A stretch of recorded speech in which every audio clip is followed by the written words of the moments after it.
नमस्कार, profit precious में आपका स्वागत है। मैं हूं मनीष और अगले आधे घंटे में आपको 50 शेयर से बताऊंगा जहां सबसे ज़्यादा हलचल देखने को मिल रही है। क्योंकि बाजार देखिए आज कहीं ना कहीं हफ्ते के पहले कारोबार दिन थोड़ा मुनाफा वसूली का दबाव देखने को मिल रहा है। दिन के निचले स्तर के आसपास ये बाजार कारोबार कर रहा है। निफ्टी में करीब देखिए 50 अंकों से ज़्यादा की गिरावट देखने को मिली है और इसकी बड़ी वजह यह है कि बैंकिंग शेयरों में कहीं ना कहीं एक दबाव बना है और उसने भी बाजार को कमज़ोर किया है। लेकिन अगले आधे घंटे में कौन से सेक्टर्स होंगे इस पर खासतौर पर हम चर्चा करेंगे। बाजार में जो ये गिरावट आई है, क्या ये गिरावट में मौका है कुछ एक ऐसे स्टॉक्स खरीदने का जहां से एक मजबूत पुलबैक देखने को मिल सकता है? ऐसे कुछ एक मौके वाले शेयरों की चर्चा करेंगे।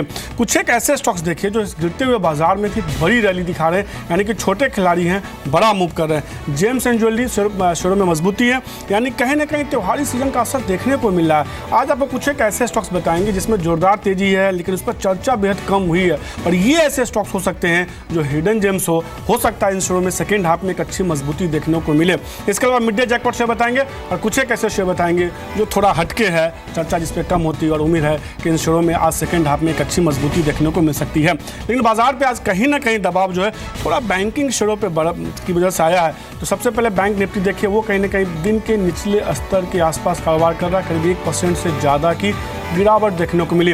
बैंकिंग स्टॉक्स देखिए जिसकी वजह से बाजार पे दबाव बढ़ा है, या बैंकिंग स्टॉक जो सबसे ज़्यादा कमजोर हो रहे हैं आज के ट्रेड में। प्राइवेट बैंक के स्टॉक्स देखिए, south Indian bank, IndusInd bank, axis bank और वैसा बैंक, आईसीआईसीआई बैंक जैसे स्टॉक्स हैं। ये हेवी वेट बैंकिंग खासतौर पर आईसीआईसीआई, एक्सिस बैंक जैसे स्टॉक्स देखिए जहाँ दबाव देखने को मिला है। इसके अलावा सरकारी बैंक देखिए, वहाँ भी कमोबेश गिरावट देखने को मिल रही है।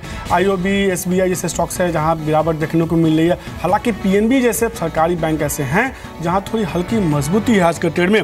आज के जानकार आशीष अंदानी हमारे साथ जुड़ चुके हैं। आशीष, बाजार दिन के निचले स्तर के आसपास कारोबार कर रहा है, बैंक निफ्टी दिन के निचले स्तर के आसपास। बैंकिंग स्टॉक्स में जिस तरह से आज दबाव देखने को मिला, इनफैक्ट का जब मुनाफा वसूली देखने को मिला, आप इन मुनाफा वसूली में आप भी कहेंगे कि हाँ मुनाफा वसूली कीजिए, या आपको लगता है कि नहीं गिरावट एक मौका दे रहा है, खरीदारी कीजिए, वापस से बाउंस बैक देखने को मिल सकता है क्योंकि एक्सपायरी का हफ्ता है? मेरे ख्याल से मुनाफा वसूली यहाँ पे करना चाहिए, क्योंकि जिस तरीके से हमने देखा है कि एक जो न्यूज़ आई थी फेड की, वो पूरी फेज़ आउट हो चुकी है और मार्केट ने उसका जो एक नीजर्क रिएक्शन था उस पर सेल ऑफ कर दिया है। मुझे लगता है कहीं ना कहीं मार्केट फिर से अब अपने प्रॉफिट बुकिंग की तरफ जा रहा है और मुझे लगता है कि ट्रेडर्स को यहाँ पे डेफिनेटली प्रॉफिट बुकिंग करनी चाहिए। एक्सिस बैंक भी हमने पिछले हफ्ते देखा, काफ़ी करेक्शन हुआ था उस पर्टिकुलर स्टॉक में जो काफ़ी एक रनअप हो चुका है। तो मेरे ख्याल से थोड़ा सा वीक लग रहा है एक्सिस बैंक। आईसीआईसीआई बैंक 260 के ऊपर जब तक रहता है थोड़ा स्ट्रांग है, क्योंकि प्रूडेंशियल का भी हमने आईपीओ देखा है, काफ़ी कैश जनरेट हुआ है। तो नेवरदिलेस अगर आप प्रॉफिट में हैं तो डेफिनेटली यहाँ पे प्रॉफिट बुक करना ज़रूर बनता है, क्योंकि अगर हम इस रैली की स्टार्ट देखें तो ऑलमोस्ट बजट से स्टार्ट हुआ था, 7000 से रैली ऑलमोस्ट 1700-1800 पॉइंट की और रैली आ चुकी है, एक नॉन स्टॉप रैली। तो एक प्रॉफिट बुकिंग की सलाह यहाँ पे ज़रूर बनती है। तो बैंकिंग स्टॉक्स में प्रॉफिट बुकिंग कर सकते हैं, थोड़ा गिरावट देखने को मिल सकते हैं। एक कोई शेयर बैंकिंग में आप बताएंगे बिकवाली करने के लिए? एक्सिस बैंक जैसे मैंने आपसे कहा कि थोड़ा वीक भी लग रहा है चार्ट्स पे, और मुझे लग रहा है कि जो एक इसमें डाउनफॉल आई है 575 रुपये के नीचे, 575-560 के नीचे, वो मुझे लगता है थोड़ा और करेक्शन इसमें कंटिन्यू रह सकता है, क्योंकि अपने शॉर्ट टर्म मूविंग एवरेजेस को इसने ब्रीच किया है। मुझे लगता है कि 540-535 तक के लेवल शायद आप एक्सिस बैंक में देख सकते हैं आगे आने वाले समय में। तो कहने का एक्सिस बैंक में आशीष मानते हैं कि बिकवाली करके चलिए 540 तक का लेवल देखने को मिल सकता है, दबाव थोड़ा और भी देखने को मिल सकता है। आज देखिए कुछ एक बैटरी स्टॉक्स, अब मैं कुछ एक ऐसे स्टॉक्स बता रहा हूँ आशीष जहाँ खरीदारी देखने को मिले। बैटरी स्टॉक्स देखिए वहाँ खरीदारी देखने को मिल रही है। एक साइड हमारा बैटरी, दो लिस्टेड प्लेयर हैं बड़े, और इन दोनों शेयर में देखिए आज के ट्रेड में मजबूती देखने को मिल रही है। क्या राय होगी, इन दोनों में से किसी शेयर में आप खरीदारी करने की सलाह देंगे, या आपकी राय है कि नहीं जो भी थोड़ी तेज़ी मिल रही है एक बार के लिए प्रॉफिट बुक कर लें? नहीं, डेफिनेटली इसमें एंट्री की सलाह बिल्कुल हम दे सकते हैं। हमने जैसे पिछले हफ्ते देखा था कि टायर स्टॉक्स में हमने काफ़ी अच्छा रनअप देखा था। ऑलमोस्ट पिछले दो से तीन हफ्तों में हमने स्टॉक्स में 30-50% का रनअप देखा था। मुझे लगता है धीरे धीरे वो एक शिफ्ट जो है आ रहा है, और अब शायद ऑटो एंसिलरी में टायर स्टॉक्स पे अब बैटरी जो मैन्युफैक्चरिंग कंपनीज़ हैं उनके ऊपर थोड़ा फोकस आ रहा है। एक्साइड इंडस्ट्री एक फ्रंट रनिंग कंपनी है, एक leader of the whole pack है, और मुझे लगता है कि 190 के ऊपर जब ये स्टॉक गया तो एक फ्रेश लेवल जो एक 210-207 रुपये का है वो ओपन हो गया है। तो मेरे ख्याल से ट्रेडर्स थोड़ा एग्रेसिव बैट है यहाँ पे डेफिनेटली, क्योंकि हम मार्केट के अगेंस्ट जा रहे हैं। तो एक सलाह ये भी देना चाहूँगा कि एग्रेसिव ट्रेडर्स ही इसमें बैट करें, क्योंकि अगर मार्केट में हम थोड़ा सा करेक्शन देखते हैं, अगर 80-90 पॉइंट 100 पॉइंट का करेक्शन देखते हैं, तो इन स्टॉक्स में भी हम एक मार्जिन प्रेशर की वजह से शायद थोड़ी सेलिंग देख सकते हैं। तो यहाँ पे ज़रूर ये सलाह रहेगी, कॉशियस ट्रेड ज़रूर करें ट्रेडर्स, और एक्साइड में पोजीशन बनाई जा सकती है। 207 से 210 के टारगेट्स मुझे लगता है आगे आने वाले समय में दिख सकते हैं। तो कहने का एक साइड एक शेयर होगा जिसमें खरीदारी करने सलाह दे रहा है आशीष। हालांकि बोल रहे हैं कि जो एग्रेसिव ट्रेडर है वही इसमें ट्रेड कर, उनको लगता है मजबूती देखने को मिल सकती है। लेकिन बाजार देखिए दिन के निचले स्तर के आसपास से कारोबार का शो के शुरुआत में मैंने बताया था कि 50-52 अंकों के जो है निफ्टी में गिरावट देखने को मिली है। बैंक % ज़्यादा कमजोर हुआ, उसका असर देखने को मिल रहा है कि बाजार दिन के निचले स्तरों पर ट्रेड करा। कुछ एक स्टॉक्स देखिए जिसकी वजह से बाजार में दबाव बढ़ा है।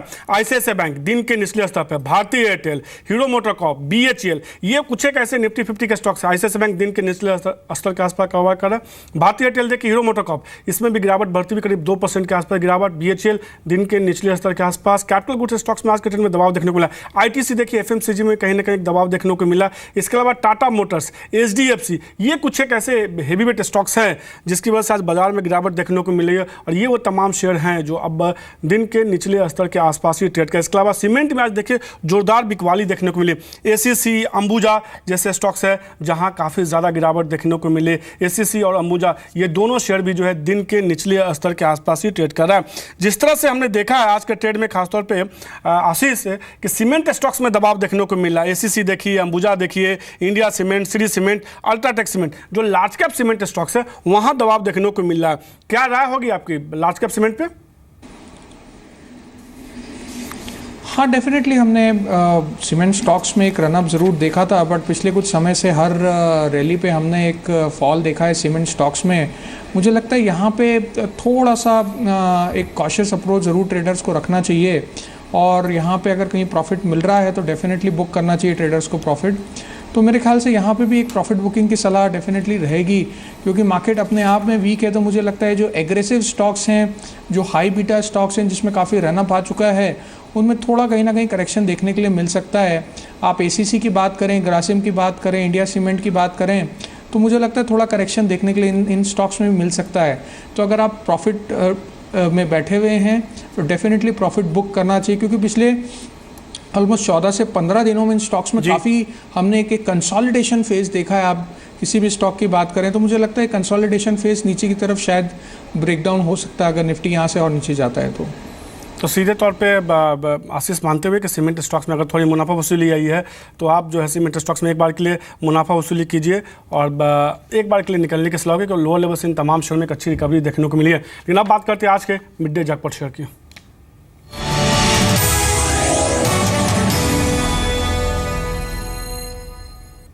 और आज का जो बतौर मिड डे जैकपॉट शेयर है उससे पहले देखिए गुरुवार के सत्र में जो बतौर mid day jackpot share MRO tech आपको बताया गया था, उसमें जो लक्ष्य दिया गया था 57 का लक्ष्य दिया गया था।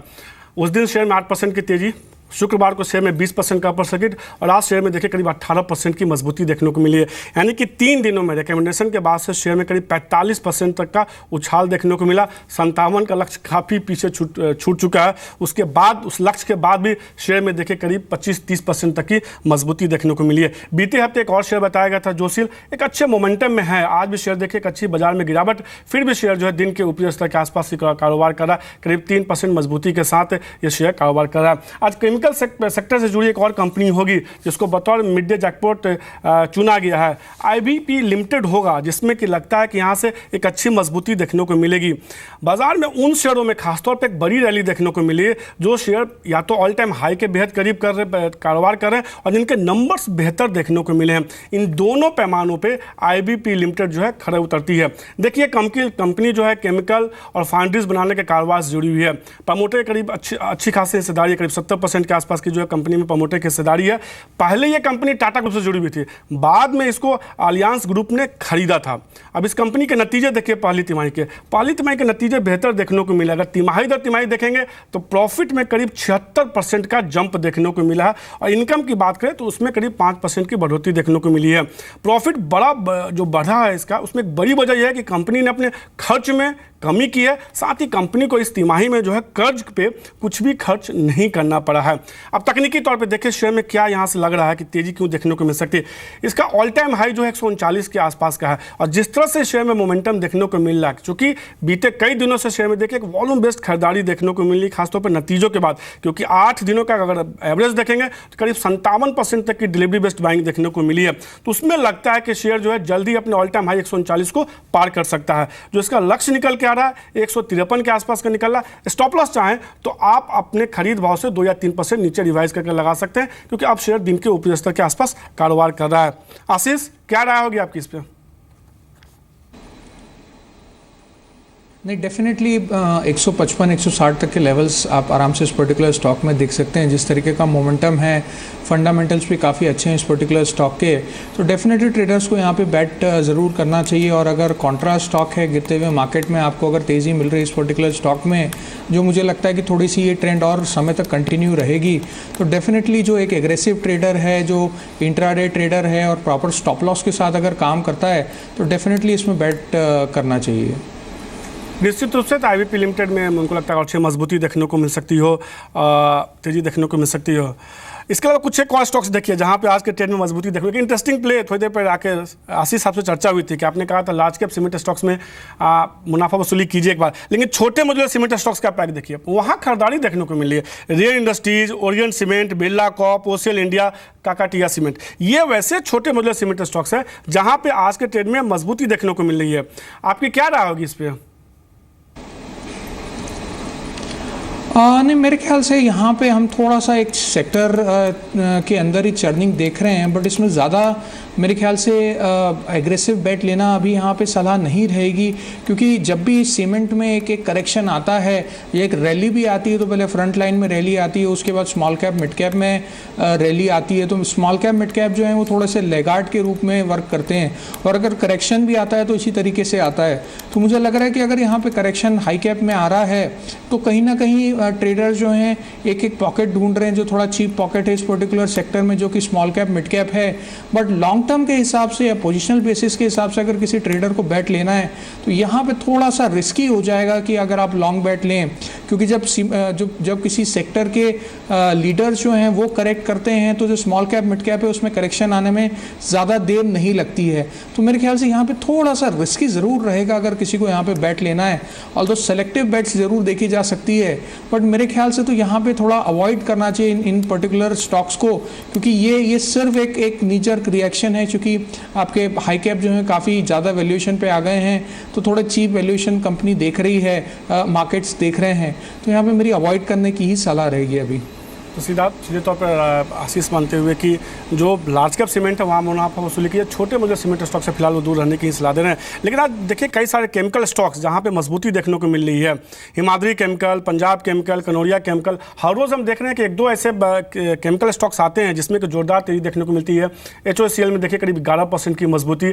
केमिकल स्टॉक्स में से इनमें से कोई शेयर पर आप दाव लगाएंगे, या इसके अलावा कोई आपको लगता है केमिकल शेयर है जो बेहतर रिटर्न दे सकता है?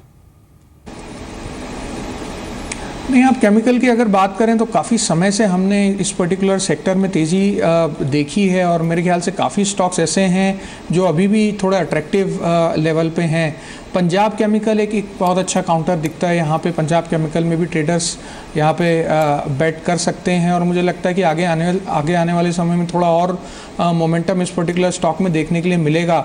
ऑल्दो बहुत लैकलस्टर मूवमेंट इसका पिछले कुछ समय में रहा है, बट अगर आप इस स्टॉक को देखें तो काफ़ी करेक्शन होने के बाद, कंसोलिडेशन होने के बाद, और जो ऑलमोस्ट 170 से 168 के लेवल्स के आसपास था, वहाँ से इसने थोड़ा सा रनअप दिया है।